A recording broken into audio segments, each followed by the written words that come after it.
Let me at the outset thank the Canadian Labour Congress and its affiliated unions for being tireless champions of working people in this country and for making EI reform a cornerstone of their campaign to ensure that the involuntarily unemployed will not be forgotten in the new investments that are to drive our economic recovery.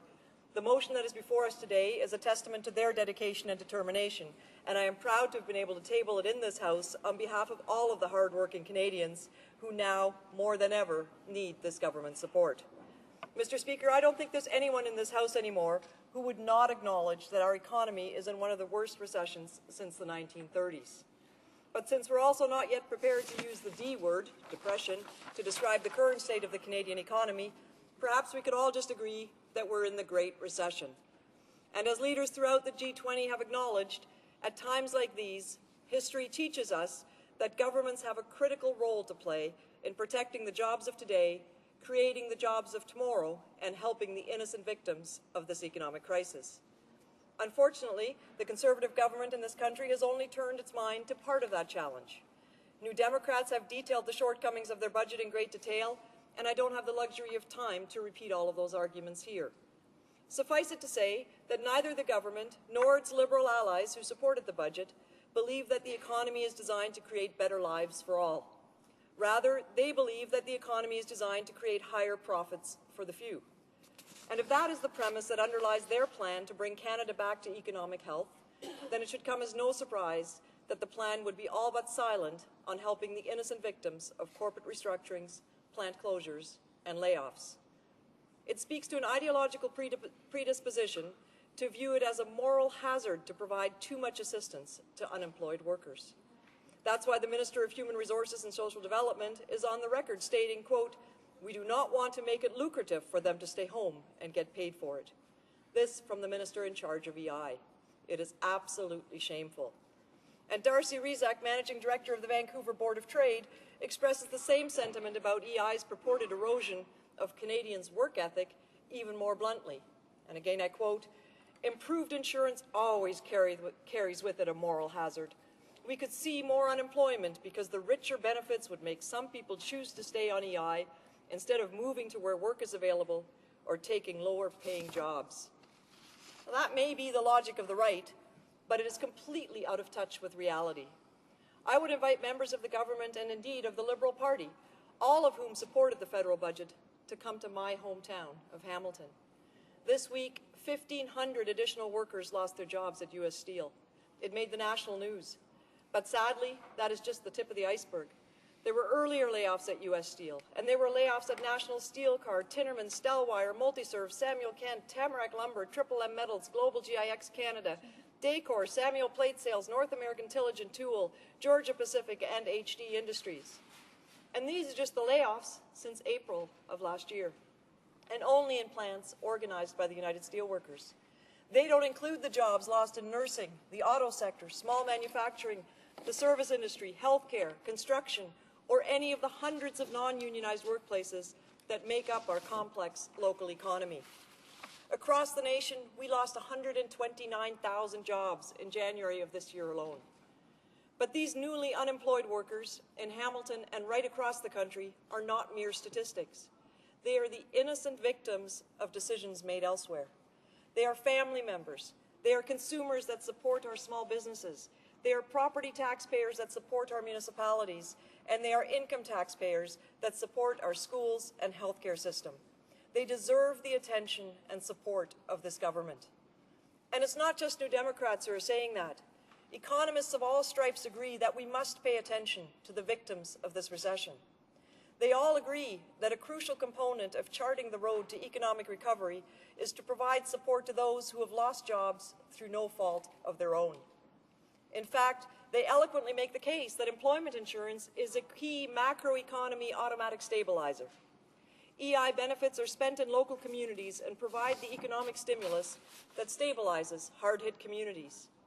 EI benefits stabilize individual and family incomes, something which, of course, is also critically important for women's equality. And EI benefits provide the much-needed temporary income support for active job search or training. It is for all of these reasons that the motion before us today is so critically important. While we criticize the government for not having included meaningful employment insurance reform in its budget, we in the NDP firmly believe that in order to be an effective force in this House, we can't just oppose, but we must propose as well. And the proposition before the House today invites all members of Parliament to recognise that the budget further victimised the already innocent victims of this recession by ignoring their need for support, and invites us to correct that wrong now by adopting comprehensive EI reform. The motion itself is very straightforward. It simply seeks to take some concrete steps in expanding EI eligibility and improving benefits so that we can stop the fraying of Canada's social safety net. First, the motion calls for the elimination of the 2-week waiting period. The Prime Minister disgraced himself by suggesting that workers should consider this the deductible on their insurance. The Minister of Human Resources and Social Development then added insult to injury by suggesting that the government needed those 2 weeks to ensure that laid-off workers weren't trying to cheat the system. We are talking about a benefit that is paid to the involuntarily unemployed. Their rent and mortgage payments can't wait 2 weeks. The empty stomachs of their children can't wait 2 weeks. And their benefits shouldn't have to wait either. The second thing the motion calls for is a reduction in standardization of the hours of qualification to 360 hours of work. Compared to previous recessions, EI today will leave many in the cold. As of October last year, less than half of the unemployed, 43% to be exact, qualified for EI benefits. Only 32% in Ontario and 35% in BC. Only 40% of men collect, and an even lower 32% of women get any support from EI. While it is true that some unemployed will always be ineligible for EI, perhaps because there are now new entrants to the workforce, the main reason for these numbers is the grid. EI operates under an inordinately complex system of rules that bases eligibility and the duration of benefits on the local unemployment rate. Currently, the range is anywhere from 420 to 910 hours. That system is neither equitable nor accessible, and it's high time that Canadians from coast to coast to coast were treated equally.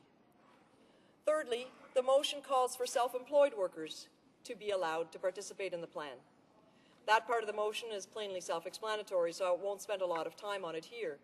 Suffice it to say that it will make a profoundly positive difference for thousands of Canadians, and especially women, who operate the small businesses that we count on to drive our economy in good times, but that are now being caught up in the tsunami of job losses that's cascading across our country.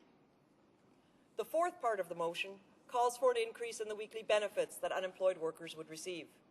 Specifically, it calls for the benefits to be based on the best 12 weeks of earnings before a layoff, with a replacement rate of 60% of insured earnings. By adopting the 12-week criterion, we can eliminate the benefit reductions that often result from shorter hours before layoffs. And by raising the benefit levels to 60%, we may begin to catch up in real dollars to the benefit levels that were being paid before the then Liberal government tinkered with EI in the 1990s. The current maximum rate of $447 per week has been heavily eroded by inflation. The equivalent in 1996 would have been $604. If we want EI to be a stabilizer in this recession, it's time to adjust the rates. Finally, our motion speaks to the need for training and retraining. Contrary to the Minister's assertion, EI is not so lucrative as to make workers want to stay at home. Quite the opposite. They don't want to stay at home, they want to work so they can save their home. But our economy is in transition, and we must provide and support the training opportunities that will allow workers to participate fully in the jobs of the new economy when this recession is over. I know that this set of proposals isn't free of costs, but it is an effective form of economic stimulus, and it is the most effective way to help the victims of this economic crisis. Failure to act now will simply download the cost to municipalities and ultimately to property taxpayers, a trend that we're already seeing in Hamilton as workers ineligible for EI turn to social assistance to support their families. For years, both Liberal and Conservatives have misused the then surpluses of the EI fund, dedicating them to debt and deficit reduction. Last year's budget legalized that theft, But that doesn't make it moral. The money was contributed by workers and employers to provide support during economic rainy days. Well, Mr. Speaker, it's raining. In fact, the monsoon season has arrived. We have a moral obligation to restore the integrity of the Employment Insurance Act, and I'm counting on all members to join with us in the NDP today and to support this motion on behalf of Canadian workers. Thank you very much.